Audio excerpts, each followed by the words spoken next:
Sanibonani balaleli bomsakazo uMgungundlovu FM la ufinyelela khona nali iphimbo lika Dr Mkhulu ku107.6 FM. Igama lami uyena uDr Mkhulu Mbelambela uSikovesa Lamba sadlame hlaso la eMgungundlovu FM Community Radio Station. Ngihleli nani namhla ngifuna sikhulume ngokuthwala. Isihloko sami sithi ulwazi olunzulu ngokuthwala. Balaleli bomsakazo, igama lami uyena uDr Mkhulu, ngiyethemba ukuthi abaningi bayangazi. Namhla ngifuna sikhulume ngokuthwala, ngichazele bonke abantu umhlaba wonke khona bazo-understanda ukuthi ukuthwala kukhona noma ukuthwala yinto engekho. Yiko ngithi ake ngichazele abantu, ngifundise kabanzi ngokuthwala. Ukuthwala balaleli bomsakazo yinto ekhona, ukuthwala kukhona, kepha kunezigaba nezigaba ngokuhlukahlukana kwazo. Ake ngichaze ukuthwala ngegazi. Umuntu onesithwalo segazi ubonakala ke ngokuthi njalo ngonyaka noma ngenyanga uyacelebrate, unomcimbi awenzayo omkhulu. Lo mcimbi loyo ahlabe izinkomo, ahlabe izigusha, ahlabe izimbuzi, acelebrate, abiza abantu ekuhlaleni bazodla inyama. Loyo muntu loyo into ayidingayo ebalulekile udinga igazi kuphela. Lelo gazi likhona elithathwayo elalezo lwane esuke zibulewe. Lelo gazi lelo liyaphi? Liya kunendlu yakhe especial. Akudli yena, kepha kunabantu abazodla okuyibona labo abadinga leli gazi. Means ucelebrate bona ukuthi baqhubeke bamkhiqizelo izithelo. Umcebo wegazi, umuntu onesithwalo segazi ubonakala ngokuthi ke sonke isikhathi uyahlaba, sonke isikhathi uyacelebrate, uthole ngegazi loyo. Uma ngabe angasawenzanga lowo mgomo loyo, uma angasahlabanga, lamadoda asuka walandile ukuthi azomnika ingcebo phakathi kwekhaya, ane access yokuzihlabela wona, ayakwazi ukuzihlabela wona, kepha aqala kuphi? Aqala kwimfuyo. Uma ngabe enayo imfuyo ekhaya, kushayeke izilwane, kushayeke izimbuzi, kushayeke imfuyo nje ekhona phakathi kwekhaya. Akunqeni ukuthi kutholakala inkomo ifile esibayeni. Why na? Isithwalo segazi kusho ukuthi akahlabanga ngesikhathi ebekumele ahlabe ngaso. Uqala ke ngokushayeka izilwane. Uma sekushayeke izilwane kube sekungena kuphi? Ebantwini, bashayeka abantu phakathi kwekhaya, agcine naye asele yedwa kuze kuyoshayeka yena. After that kube sekuyaphela ngaye. Isithwalo segazi leso. Ngifuna ukuchazela abantu because abantu abaningi badidekile, badukile abantu abaningi bahamba bayizinyangeni bayolanda into banganikezwa ulwazi, ngoba izinyanga ke zilambele kakhulu, azikwazi ukuchazela umuntu into okuyiyona yona. Uma efikile umuntu ephethe imali, kuthathwa imali kuyekwe into ezomsiza aphile inguna phakade. Mina ngikhuluma ngoba nguyo lento yokuthwala, ngathwala kudala, akekho ongazi, uyazi umhlaba wonke ukuthi uDr Mkhulu kwamhlabela ingana ngathwala. Futhi isithwalo sami asizange sasebenzisa igazi, kungakho namhla into zami zikhanya zingihambela kahle. Ngathwala ngomhluma kaNhlayiya. Umlaleli umsakazo uMgungundlovu FM, isithwalo segazi asinampumelelo. Ngifuna ukuthi bonke abantu bafunde uma besalalele nalo uhlelo. Ngiyafundisa lapha, phela mina ngiyinyanga ephezulu kwezinyanga, angithengisi ziwasho. Ngiyinyanga eyathwala, angithwasanga, anginadlozi, ngathebula amadlozi, ngawasebenzisa, ngathwala ngawo ukuze anginikeze ingcebo ngiphumelele phakathi kwekhaya, ngoba ngangibona ukuthi ngizawuhlupheka ngize ngiyofa. Angizimisele ukuthi ngihlupheke ngize ngife. Ave kumnandi ukufa urich kunokufa uhlupheka. Isithwalo segazi mlaleli asinampumelelo. Isithwalo segazi asinampumelelo. Ngidlule emlaleli ngiye lapha ya endaweni kaTikoloshe. Uma sikhuluma ngoTikoloshe, sikhuluma ngento enzulu kakhulu. uTikoloshe phela akusona isilwane. uTikoloshe akusona isilwane, kungakho namhla izilwane zikhona zonke emhlabeni. Nalezi ongakazi uzibone wena zikhona, zibekiwe, zinendawo yazo lapho ezibekwe khona, kodwa kulezo lwane awukho uTikoloshe. Uma sikhuluma ngoTikoloshe sikhuluma ngomuntu. uTikoloshe umuntu othwetshuliwe, kodwa kuthwetshulwa umuntu osemncane, kuthwetshulwa ingane iguqulwe yenziwe umkhovu, yenziwe utikoloshe. Umuntu omdala akenziwa utikoloshe, umuntu omdala wenziwa isipoki. Umuntu omdala uma ngabe athwetshuliwe wenziwa isipoki, enziwe umdliwa, abe idlozi elibi phakathi kwekhaya. Utikoloshe kuthwetshulwa ingane eyiseyincane. Kungakho utikoloshe awubonwa abantu abadala, utikoloshe ubona abantwana. Abantwana umbona umntwana uhleka into angayazi, kungathi khona into ayibonayo, isuka adlaliswa into enjalo. Aphaphama umntwana athuke, athi uma sekhuluma athi kunendoda ayibonayo emfishane enentshebe enkulu. Utikoloshe lo, utikoloshe ufikele ebantwaneni-ke, awufikeli kubantu abadala. Utikoloshe uthanda ukudlala nezingane, kusho ukuthi uthwetshulwa umntwana osemncane aphendulwe enziwe utikoloshe. Umuntu othwetshuliwe-ke ubonakala kanjani?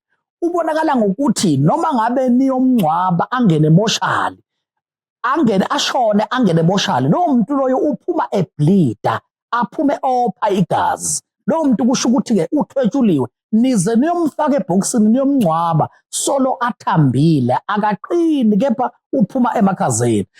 Umlaleli womsakazo kuMgungundlovu FM sithi 107.6 FM. Igama lami uyena uDr Mkhulu Mbelambelani, uSikhova Lamba Sadlamehlase, umgqilazi wempahla kazingane zophumaphi, uthisha wabathakathi, inyanga enkulu Afrika yonke. Ngiyazigaranta ngoba lento yokuthakatha ikimi, isegazini. Yikho ngahamba ngayothwala, ngathwalela ukuthi abantu bacebe baphumelele. Umuntu beza kimi athi uzothwala, angimniki isithwalo segazi ngoba ngenzela ukuthi aphumelele, abe rich. Sikhuluma ngotikoloshe. Utikoloshe uthwetshulwa umuntu osemncane. Uma sikhuluma ngomkhovu, umkhovu kuthwetshulwa umuntu omdala, enziwe umkhovu ayosetshenziswa kulelo bhizinisi okumele ayosetshenziswa kulo. Lokho-ke kuwumoya omubi, kuwumoya omdaka, into engekho yinhle ngoba lowo muntu othwetshuliwe uma ebuya phakathi kwekhaya lakhe akabuyi kahle, ubuya kabi. Sonke isikhathi ubuya azodistroya, akabuyi kahle. Uyakwazi futhi ukuthi abuye azilandele yena abantu abathandayo, ayihlabele yena abantu abathandayo, ayosebenza nabo lapho esuke athwetshulelwe khona ukuthi akayosebenzela khona. Angikugunyazi lokho ukuthi akwenziwe, kodwa-ke noma ngabe ngiyakugunyaza, akunanyanga ekwazi ukwenza leyo nto leyo. Akunanyanga ekwazi ukwenza leyo nto leyo. Yimi inyanga ekwazi ukwenza leyo nto leyo, engikwazi ukuthebula umuntu, ngikwazi ukuthebula lamadlozi. Kuyenzeka ukuthi ekhaya amadlozi athwetshule umfana nje ekhaya noma athwetshule intombazana, enzele ukuthi lawo madlozi asebenzele yena. Nina abanye nihlupheke ningaphumeleli, kuphumelele yena yedwa. Lawo madlozi lawo ngiyakwazi ukuwathwebula back, ngiwabuyise phakathi kwekhaya, khona into zenu ziyonikhanyela nonke ningumndeni wakulesi sibongo. Umlaleli womsakazo kuMgungundlovu FM sithi 107.6 FM. Igama lami uyena uDr Mkhulu Mbelambelani, uSikhova Lamba Sadlamehlase, umgqilazi wempahla kazingane zophumaphi. Ngiyinyanga-ke mina ngiyathwalisa. Umuntu uma ngabe ethi ufuna ukuthwala uza kimi, kepha angimgunyazi ukuthi athwale ngesithwalo segazi ngoba isithwalo segazi asinampumelelo. Umcebo wakho uyosheshe ushabalale, kuphele zonke into zakho, kanti bowuthwalela ini uma uzophinde futhi uhlupheke? Kumele ube rich njengami, into zikhanye zikuhambele kahle. Mina ngiyafundisa, nguthisha wabathakathi. Kungakho angufihli umsebenzi wami okuloya lo enginawo, angufihli. Ukuthwala kwami angufihli, futhi into epublic engayiveza nakweminye yemsakazo emkhulu kakhulu la eSouth Africa. Ngakuveza ukuthi ngithwele, akuyona into engayifihla leyo. Noma kwabe sekuvela konyanga mfana bathi bathwele, kodwa uma uthwele ubonakala ngokuthi ucebe njengami. Uthwele-ke lapho. Ngingene kakhulu kwisithwalo senyoka. Isithwalo senyoka sikhona kakhulu, siyasebenza. Isithwalo senyoka-ke sisebenza kakhulu kwi-crowd. Unebhizinisi noma unebandla noma unani nani. Lalela-ke mlaleli, isithwalo senyoka hayi ukuthi unikezwa inyoka. Bayeke labo ohlala ubabona baphethe inyoka emgwaqeni, baphethe inyoka emadolobheni koThekwini, baphethe inyoka emadolobheni koGoli, koMaritzburg. Lokho umthetho we-Department of bakwa-Nature akuvumelekile ukuphatha izinyoka emphakathini. Kahle kahle kuyicala lokho. ngifuna ukukuveza kuzwakala. Akekho umuntu othwele athi uthwele ngenyoka ahamba ayiphethe. Lalela, inyoka inamaphathi abalulekile lapho esithi uma ngabe ibulewe ngithathe lawo maphathi lawo enyoka, lawo ogcatshwa ngawo wena othi ufuna isithwalo senyoka. Uyagcatshwa ngalawo maphathi lawo, ugcatshwa ayonyiswa lawo maphathi lawo enyoka, onyiswa abe insizi, ube sugcatshwa ngawo emzimbeni. Leyo nto hayi ukuthi uhamba uphethe inyoka, ugcatshwa ngaleyo nto leyo. Inyoka ke ihamba ne-crowd, that's why noma kungavela inyoka edolobheni bonke abantu bathi bhu kuyo bayilandele, bathi nayo inyoka, nayo inyoka, nayo inyoka. Inyoka ilanda i-crowd. Une-ministry, une-business, whatever osuke uyenza udinga abantu lapho-ke. Inyoka iyona elanda abantu, ekholektha abantu bagcwale kakhulu. Isithwala senyoka sisebenza kanjalo, hayi ukuthi uhamba ugone inyoka. So-ke ngiqonda ukusho ukuthi uma ngabe kunomuntu othi ukhona udinga ukuthi alandelwe ngabantu, udinga i-crowd ukuthi abantu bemuzwe, uzongifonela, kunazi inamba engizozibiza njengamanje emoyeni uma ngabe udinga usizo lwami. Kodwa uma ungafuni futhi awuzi kimi, kepha uma uthanda uyangifonela. Nansi inamba yokuqala ngiyibiza njengamanje. Inamba yami yokuqala ithi 078 78 00 692. Eyesibili ithi 078 05 111 33. Lezi namba njengoba ngizibiza, ngizibizela wena mlaleli ukuthi uthathe lezi namba ungifonele uma udinga uncedo lwami, uze kimi sihlale phansi. Angiziphinde lezi namba futhi 078 78 00 692. Eyesibili 078 05 111 33. Mlalelo Mgungundlovu FM, igama lami uyena uDr Mkhulu Mbelambela noSikhova Lamba, sandla mehlaso umgqelezo wempahla ngazingane zophumapha ku 107.6 FM. Ngihambe ke ngijule futhi ngiyokhuluma ngesimo somuntu owavalwa isimo senhlanhla. Uma ngabe uvaliwe isimo senhlanhla, kepha uyaphila, kepha uvala isimo senhlanhla, lapho isuke kuthwetshulwe isithunzi sakho nensila yakho. Awuvalwa umuntu wangaphandle, kepha uvalwa ekhaya, uthathelwa izinto zakho ekhaya ekukhuleni kwakho, kube sekuthwetshulwa nesithunzi sakho, kuhanjiswe ke kuyohlanganiswa neminye imithi engeke ngiyidalule kakhulu, kepha kube sokuyovalelwa endaweni lapho kuzovalelwa khona.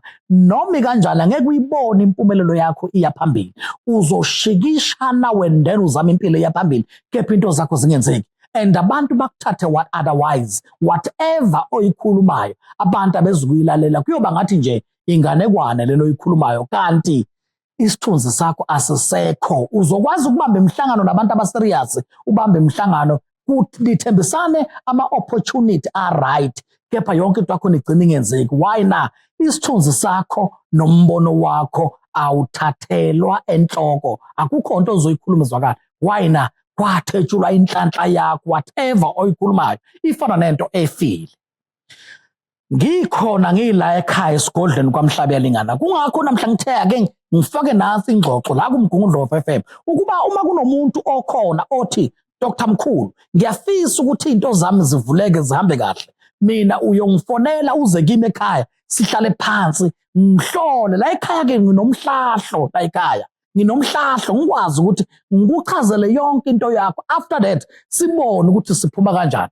Angehluleki mina, angehluleka, zange ngahluleka. That's why namhla umuntu umethu uzothwala ethi ufuna lesikhwama sami engisakha la ekhaya siphume sigcwele into ekujabulisayo, ngisakha semday leso sikhwama siphume ku-right la ekhaya. Lapho ngisebenzisa umhluma kaNhlayiya, angeke ngize ngiwaveza amanye amakhubalo ngoba phela niyazi nani ziningi inyanga egcwele la ko-TikTok, ziningi inyanga egcwele la online ezizama ukuzenza uDr Mkhulu. Nanamhla kunabo-Facebook bama-fake, kunabo-TikTok bama-fake. Abe uDr Mkhulu ngingenayo yonke leyo nto leyo. So baningi abantu abazenza mina, abaskema abantu ukuthi deposita imali uze udeposit imali uzokuthumelela imithi.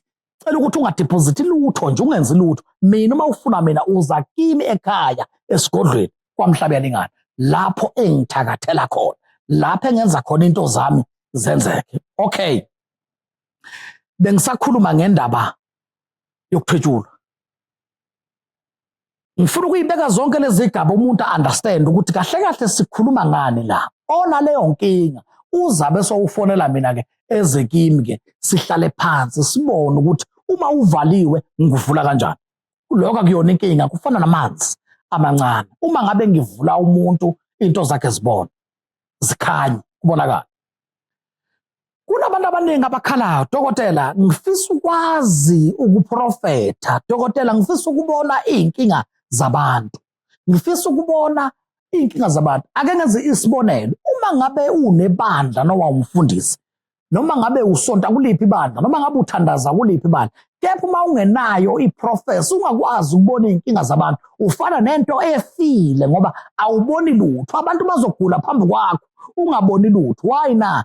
Awunawo la mandla. Leyo nto ngiyifaka la ekhaya, ibiza kuthiwa izizwe. Ukwazi ukubona okujulile okungale kumuntu osuke phambili kobuso bakho. Ukwazi ukubona into ezokwenzeka kuwe ingakenzeki. Ukwazi ukubona into ezokwenzeka kubazalwane bakho onabo esontweni ingakenzeki. Kusho ukuthi uhambe kakhulu ujulile, ukwazi ukubona izinto ezingale. Leyo nto ngiyibiza kuthiwa izizwe. Ngifaka la ekhaya, uza kimi la esigodleni kwaMhlabelingane, sihlale phansi ngikufake izizwe, ukwazi ukuprofitha, ukwazi ukubona. NgesiNgisi ke bakubiza bathi prophets, abefundisi abasindisiwe bathi prophets. Thina la ebunyangeni noma mina la ebunyangeni ngikubiza ngithi izizwe. Iyagcatsha leyo nto, ngigcaba yona ngikufake yona emadlebeni, ukwazi ukuthi uyibone, ukwazi ukubona yonke into eyenzakalayo. Balaleli bomsakazo kuMgungundlovu FM, igama lami uyena uDr Mkhulu uMbelambela uSigovesa Lamba Sandla Mehlaso. Ngiye ngithi mina ngiyohlale nguthisha wabantu, ngifundisa abantu. Ngihleli nani namhla lokho ngila ku 107.6 FM kuMgungundlovu FM. Ngikhuluma nabantu, ngiyafundisa, ngithi ulwazi olunzulu ngokuthwala. Ngifuna ukuthi abantu bacaceleke bonke emhlabeni ukuthi kahle kahle uma sikhuluma ngokuthwala sikhuluma ngani. Ukuthwala ke akuyona into wrong. Ukuthwala into ekhona. Ukuthwala into ekhona, njengoba nale ndoda eniyithandazayo kuthiwa uNkulunkulu yayivele ithwele ngoba yakwazi ukunikela ngendodana yayo. Izelwe iyodwa vo. Wena wawunganikela yini ngengane yakho uyizele iyodwa vo? Kube sekuthiwa le ndoda yayinikelela thina. Yayinganikelela thina, yayinikelela to get power, ukuthi akwazi ukuphilisa nokuphulukisa abantu, akwazi ukuphilisa abantu, akwazi ukwenza izinto zenzeke. Ukuthwala ke into ebeyivele ikhona. Wawungeke unikele ngendodana yakho wena izelwe iyodwa vo, wawungeke. Kodwa le ndoda yakwazi ukunikela. Yayinganikeleli thina ngoba namanje sisaney'nkinga, namanje sisafa, namanje sisahlupheka. Kunabantu abasahlupheka namhla, kodwa kuthiwa khona indoda yanikela ngendodana yayo izelwe iyodwa. Into engekho leyo inganekwane. Ngikhuluma ngokuthwala mina, into evele ikhona. Into engiyenza la ekhaya uma uthi uzothwala, ake ngenze umzekelo. Kunabantu kunabantu abafika kumina athi umuntu ngizothwala dokotela, ngifuna lolu phondo lolu olusebenzisayo olwe-gambling.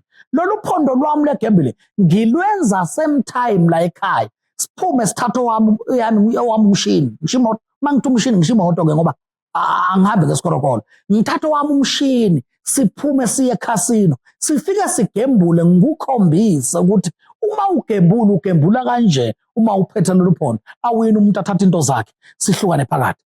So ngiqonda ukusho ukuthi uma uthwalisa umuntu, ingcebo kufanele ibonakale same time. Ungangitshela ukuthi ingcebo iyovela after 7 days, ayikho leyo nto. Uma uthwalisa umuntu umthwalisa same time, into zakhe zikhanye same time, asela endumbeni.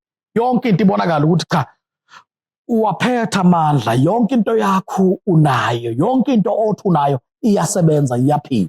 So ke ngifuna ukusho ukuthi abantu abadinga uncedo abangifonele, nazi izinamba, ngiyaqhubeka ngiyazibiza izinamba zami. Ngifuna ukuthi abantu babe nazo. Nansi inamba yokuqala ngiyayibiza futhi, ithi 078 78 00 692. Eyesibili ithi 078 05 111 33. Igama lami uyena uDr Mkhulu uMbelambela uSigovesa Lamba Sandla Mehlaso, umgqilazi wempahla kazingane zophumaphi la kuMgungundlovu FM 107.6 FM.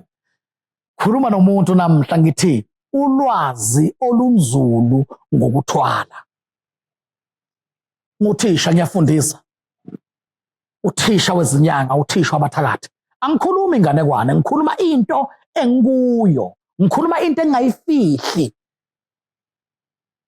Kufana nokuthi athi umuntu utholakale kuthiwa umuntu utholakale namathambo omuntu.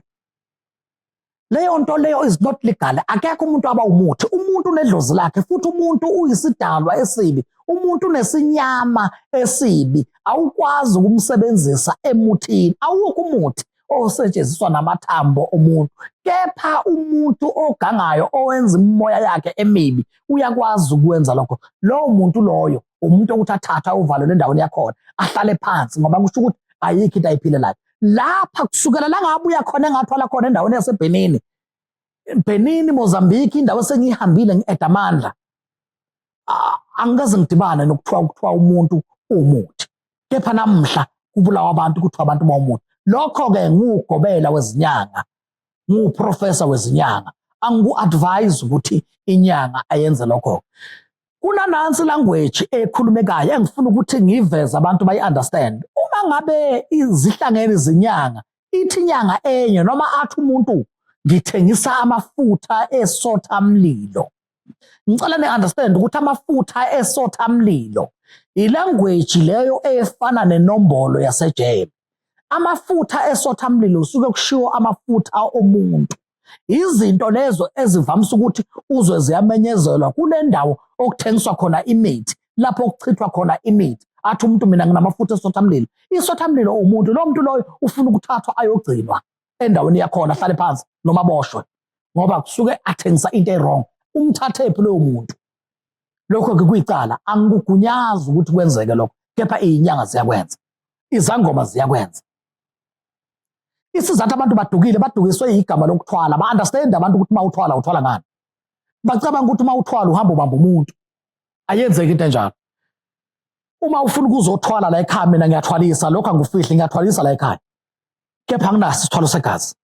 Uyangibiza uze kimi, ufone uze kimi, sibuye sihlale phansi ngikuchazele ngikubonise. La ekhaya ngicabanga ukuthi nansi ivoice ezwakala emva kwami. Amadoda lawo enginawo la. Le voice njengoba izwakala le, ivoice yabantu engisebenza nabo la ekhaya. Uza la kimi endumbeni ubabona abantu engisebenza nabo, uyababona bonke mina.